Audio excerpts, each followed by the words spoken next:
बारे में बात करने वाले हैं जिसने सदियों से सोच की दुनिया में हलचल मचा रखी है। प्लेटो की रिपब्लिक। हाँ बिल्कुल, ये दर्शन शास्त्र की दुनिया का एक कह सकते हैं मील का पत्थर है। और देखिए, हमारे पास जो सामग्री है वो इस महान किताब का एक तरह से सार है, एक परिचय। बिल्कुल। पर ये सिर्फ एक इंट्रोडक्शन नहीं है। नहीं, ये उन बुनियादी सवालों में उतरने की एक कोशिश है जो प्लेटो ने उठाए थे। और कमाल की बात यह है कि वो सवाल मतलब आज भी उतने ही ताज़ा लगते हैं ना। बिल्कुल, जैसे न्याय असल में ये है क्या? हाँ, या फिर ताकत किसके पास होनी चाहिए, सच क्या है। खासकर आज की दुनिया में जहाँ इतनी सारी कंफ्यूजन है, परछाइयाँ हैं। सही कहा। तो आज की हमारी ये बातचीत, इसका मकसद यही है कि प्लेटो के इन मुख्य विचारों को थोड़ा समझें, देखें कि ये आज भी क्यों मायने रखते हैं, जैसा कि हमें मिले सार में बताया गया है। अच्छा, तो शुरू कहाँ से करें? टाइमलाइन थोड़ी देखते हैं। ये किताब कब लिखी गई थी? हाँ, तो जो जानकारी है उसके हिसाब से प्लेटो ने इसे लगभग 380 ईसा पूर्व, मतलब आज से करीब 2400 साल पहले। 2400 साल, कमाल है। प्राचीन ग्रीस में। जी। और इतने पुराने विचार, और हम आज भी उन पर गौर कर रहे हैं। और इसका जो लिखने का तरीका है वो भी बड़ा अलग है। ये कोई सीधी सादी थ्योरी नहीं है। नहीं, बिल्कुल नहीं। ये संवाद शैली में है, डायलॉग फॉर्म में। हाँ, मतलब बातचीत। जैसे प्लेटो के गुरु सुकरात, वो मुख्य किरदार है और वो अलग अलग लोगों से बहस करते हैं, सवाल जवाब करते हैं। और ये फॉर्मेट ही अपने आप में इंटरेस्टिंग है। जैसा सोर्स बताता है, प्लेटो सीधे सीधे सिद्धांत नहीं बता रहे। वो सुकरात के जरिए अलग अलग विचारों को सामने रखते हैं, उनको परखते हैं। ये एक तरह से सोचने की प्रक्रिया को दिखाता है। हाँ, जैसे कि वो हमें भी उस बहस में शामिल कर रहे हो। बिल्कुल। वो जोर देते हैं कि जवाब पाने से ज्यादा जरूरी है सही सवाल पूछना, तर्क करना। मान लेने से बेहतर है जांच पड़ताल करना। सही। और ये सोचने की प्रक्रिया हमें सीधे उस बड़े सवाल पर ले आती है जिसके चारों ओर रिपब्लिक घूमती है। न्याय। What is justice? हाँ। इंसाफ या न्याय। ये सवाल तो मतलब आज भी उतना ही पेचीदा है। और जैसा आपने कहा, प्लेटो या सुकरात कोई रेडीमेड जवाब नहीं देते। जो सार हमारे पास है वो बताता है कि सुकरात पहले जो आम धारणाएं थीं उन्हें उठाते हैं। हाँ, जैसे कि क्या न्याय का मतलब सिर्फ कानून मानना है? हाँ, या फिर क्या ये है कि दोस्तों की मदद करो और दुश्मनों को नुकसान पहुंचाओ। और सुकरात धीरे धीरे दिखाते हैं कि देखो, इन परिभाषाओं में कुछ कमी है, ये पूरी तरह से सही नहीं बैठती। बिल्कुल, वो इन डेफिनेशंस को चैलेंज करते हैं। फिर वो चर्चा को एक बिल्कुल अलग दिशा में ले जाते हैं। वो कहते हैं कि न्याय असल में एक तरह का सामंजस्य है, हार्मनी। हाँ, ये बहुत महत्वपूर्ण बिंदु है। और ये सिर्फ बाहरी चीज नहीं बल्कि अंदरूनी चीज है। मतलब समाज में तो तालमेल हो ही, इंसान की अपनी आत्मा के अंदर भी। सही। ये वाला पॉइंट मुझे खास तौर पे दिलचस्प लगा। न्याय मतलब बैलेंस। बिल्कुल सही। और ये सामंजस्य या तालमेल का विचार ही प्लेटो के दर्शन का केंद्र है। स्रोत भी इसी पर जोर देता है। अच्छा। उनके लिए न्याय कोई मतलब बाहर से थोपा गया नियम नहीं है, ये एक अंदरूनी व्यवस्था है। समाज के लेवल पर देखें तो इसका मतलब है कि हर व्यक्ति, हर समूह वो काम करे जिसके लिए वो नेचुरली सबसे फिट है। ओके, जैसे शासक हैं वो अपनी बुद्धि से शासन करें, सैनिक अपनी हिम्मत से रक्षा करें, और जो उत्पादक वर्ग है वो मेहनत से जरूरतें पूरी करें। जब हर कोई अपना निर्धारित काम करता है और दूसरों के काम में दखल नहीं देता, तभी समाज में न्याय होता है। अच्छा, तो ये सिर्फ काम का बंटवारा नहीं है। नहीं, ये उससे ज्यादा है। ये एक नैतिक व्यवस्था है, एक मॉरल ऑर्डर, जहां हर हिस्सा पूरे समाज की भलाई के लिए योगदान दे रहा है। स्रोत यही कहता है कि ये प्लेटो के आदर्श न्यायपूर्ण समाज की बुनियाद है। ठीक है, तो इसी सामंजस्य के विचार पर प्लेटो ने एक आदर्श राज्य या समाज की कल्पना की। हाँ, एक आइडियल स्टेट का खाका खींचा। और जो जानकारी हमारे पास है वो बताती है कि प्लेटो ने इस आदर्श राज्य को 3 मुख्य वर्गों में बांटा। ये जानना बड़ा दिलचस्प है कि कौन क्या करेगा। बिल्कुल। सबसे ऊपर, टॉप पर वो रखते हैं दार्शनिक राजाओं को, फिलोसोफर किंग्स। हाँ, ये बहुत खास है। सिर्फ राजा नहीं, दार्शनिक राजा मतलब ऐसे शासक जो सिर्फ ताकतवर न हो बल्कि सबसे ज्यादा बुद्धिमान हो, ज्ञानी हो, जिन्हें सत्य की, अच्छाई की समझ हो और वो तर्क और विवेक से शासन करें। हाँ, अपने फायदे के लिए नहीं बल्कि पूरे समाज की भलाई के लिए।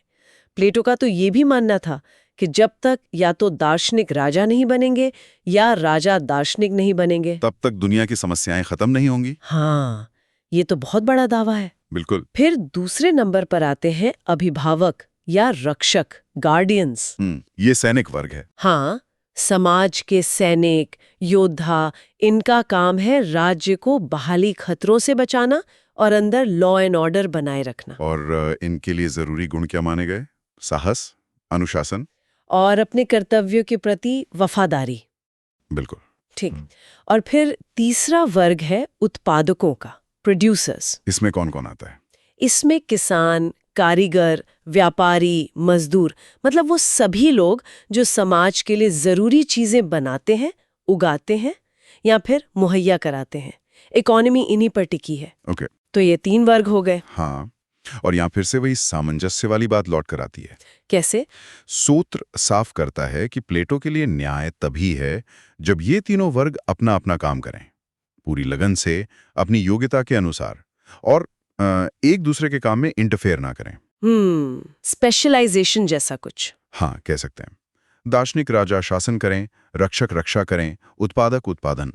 हर कोई वो कर रहा है जिसमें वो बेस्ट है। ये समझना जरूरी है कि प्लेटो का ये न्याय का सिद्धांत आज के जो हमारे बराबरी के विचार हैं, इक्वालिटी के, उनसे थोड़ा अलग है। हाँ, बिल्कुल अलग है। ये योग्यता और कह सकते हैं प्राकृतिक क्षमता पर आधारित भूमिकाओं के संतुलन की बात करता है। ये सिर्फ एक पॉलिटिकल स्ट्रक्चर नहीं है। नहीं, ये एक नैतिक आदर्श भी है, एक मॉरल आइडियल, जहाँ व्यक्ति और समाज दोनों की भलाई इसी संतुलन में है। ये संरचना वाकई आज के समाज से काफी अलग लगती है, जहाँ भूमिकाएं इतनी फिक्स्ड नहीं होती। हाँ, बहुत अलग। लेकिन प्लेटो सिर्फ समाज की बाहरी बनावट पर ही नहीं रुकते, वो और गहरे जाते हैं, ज्ञान और सत्य की प्रकृति को समझने की कोशिश करते हैं। बिल्कुल। और यहीं पर रिपब्लिक का शायद सबसे मशहूर हिस्सा आता है, गुफा का रूपक, एलेगरी ऑफ द केव। हाँ, इसके बारे में स्रोत क्या बताता है, कैसे समझाया है इसे? स्रोत इसका बड़ा विविध वर्णन करता है, कल्पना करने को कहता है। कैसी कल्पना? एक अंधेरी गुफा है, उसमें कुछ लोग जन्म से कैदी हैं, जंजीरों से बंधे हुए। अच्छा। और इस तरह बंधे हैं कि वो सिर्फ सामने वाली दीवार देख सकते हैं, सिर भी नहीं घुमा सकते। ठीक है। उनके पीछे थोड़ी दूरी पर एक आग जल रही है, और आग और कैदियों के बीच में एक रास्ता है जिस पर लोग तरह तरह की चीजें लेकर गुजर रहे हैं, मूर्तियां, बर्तन, औजार। ओके। और कैदी सिर्फ दीवार देख सकते हैं। हाँ। तो उन चीजों की जो परछाइयां हैं, शैडोज, वो सामने दीवार पर पड़ती हैं। अब सोचिए, उन कैदियों के लिए सच्चाई क्या होगी? वो परछाइयां ही, क्योंकि उन्होंने जिंदगी भर वही देखा है। एग्जैक्टली। वो उन्हीं को असली चीजें समझते हैं, उनके नाम रखते हैं, उनके बारे में बात करते हैं। वही उनकी दुनिया है। ये तो बड़ी अजीब स्थिति है। लेकिन कहानी में एक मोड़ आता है। क्या होता है? मान लीजिए एक कैदी किसी तरह आजाद हो जाता है। अच्छा। फिर पहले तो गुफा के अंदर ही, जब वो पीछे मुड़कर आग और असली चीजों को देखता है तो उसकी आंखें चौंधिया जाती हैं। उसे यकीन नहीं होता। हाँ। स्वाभाविक है। फिर उसे जबरदस्ती खींचकर गुफा से बाहर लाया जाता है, सूरज की तेज रोशनी में। ओहो, वो तो और मुश्किल होगा। बहुत मुश्किल। लेकिन धीरे धीरे वो बाहर की असली दुनिया देखता है, पेड़, पौधे, जानवर, आसमान, और आखिर में सूरज को। तब उसे समझ आता है कि जिसे वो और बाकी कैदी सच मान रहे थे, वो तो सिर्फ एक धोखा था। असली चीजों की धुंधली परछाइयां मात्र थीं। ये रूपक, ये कहानी मतलब बहुत पावरफुल है। हाँ, ये अपने आप में प्लेटो के पूरे दर्शन का सार है। स्रोत के अनुसार ये इंसानी अज्ञानता और ज्ञान पाने की जो मुश्किल यात्रा है, उसका प्रतीक है। गुफा क्या है इसमें? गुफा हमारी ये रोजमर्रा की दुनिया है, जिसे हम अपनी इंद्रियों से महसूस करते हैं और अक्सर उसी को पूरी सच्चाई मान लेते हैं। और वो परछाइयां? वो हमारे सतही विचार हैं, सुनी सुनाई बातें, अधूरी जानकारी, भ्रम, जिन्हें हम बिना सोचे समझे सच मान लेते हैं। और गुफा से बाहर निकलना, वो क्या है? वो है ज्ञान की ओर बढ़ना, अज्ञान से ज्ञान तक का सफर। हाँ, एक दर्दनाक लेकिन जरूरी प्रक्रिया। सूरज जो बाहर की दुनिया को रोशन करता है, वो परम सत्य या अच्छाई के विचार, फॉर्म ऑफ द गुड का प्रतीक है। उसे समझना ही असली ज्ञान है। और प्लेटो मानते थे कि ये यात्रा आसान नहीं है। बिल्कुल नहीं, लेकिन यही दार्शनिक का काम है, इन परछाइयों की दुनिया से ऊपर उठना और असली ज्ञान और सत्य को देखना। लेकिन बात यहीं खत्म नहीं होती, है ना? नहीं, स्रोत ये भी इशारा करता है कि जिस कैदी ने सच देख लिया है, उसका एक कर्तव्य भी है। क्या कर्तव्य? वापस गुफा में जाना, वापस क्यों? ताकि वो बाकी कैदियों को भी सच्चाई बता सके, उन्हें भी बाहर लाने की कोशिश करें। लेकिन वो लोग मानेंगे? शायद नहीं। ये बहुत मुश्किल काम है। हो सकता है वो उसका मजाक उड़ाएं, उसे पागल समझें या दुश्मन मान लें। कितना सटीक लगता है, नहीं? हाँ, बहुत रेलेवेंट है। खासकर जब हम सोशल मीडिया, फेक न्यूज़, इतनी सारी सूचनाओं के बीच जी रहे हैं। क्या हम भी किसी मॉडर्न गुफा में हैं, परछाइयों को सच मानते हुए? ये सोचने वाली बात है, बिल्कुल। और यहीं से हम इस सवाल पर आते हैं कि प्लेटो की रिपब्लिक आज इतने सालों बाद भी क्यों जरूरी है, क्यों इसे पढ़ा जाना चाहिए? स्रोत हमें याद दिलाता है कि इस किताब के विचारों ने पश्चिमी सोच को, राजनीति, शिक्षा, नैतिकता, हर चीज को गहराई से प्रभावित किया है और आज भी कर रहे हैं। इसमें कोई शक नहीं। ये हमें आज भी उन बुनियादी सवालों से टकराने पर मजबूर करती है जिनसे प्लेटो जूझे थे। कौन से सवाल? वही, एक न्यायपूर्ण समाज कैसा होता है, असली लीडर कौन है, सत्ता किसके हाथ में होनी चाहिए, क्या उसके पास जो सबसे ताकतवर है या सबसे अमीर या फिर सबसे समझदार? सच्चाई को कैसे पहचानें, कैसे बनाए रखें, ये सवाल तो हमेशा रहेंगे। बिल्कुल। और लीडरशिप वाले सवाल पर प्लेटो का नजरिया आज खास तौर पर ध्यान देने लायक है। स्रोत भी ये कहता है। क्या नजरिया है उनका? प्लेटो का मानना था कि असली लीडरशिप सिर्फ ताकत या रुतबे का खेल नहीं है, या सिर्फ लोगों को खुश करना नहीं है। तो फिर क्या है? ये गहरी समझ पर आधारित होनी चाहिए, तर्क करने की क्षमता पर और न्याय के प्रति कमिटमेंट पर। उनके दार्शनिक राजा वाले आइडिया की तरह? हाँ, बिल्कुल।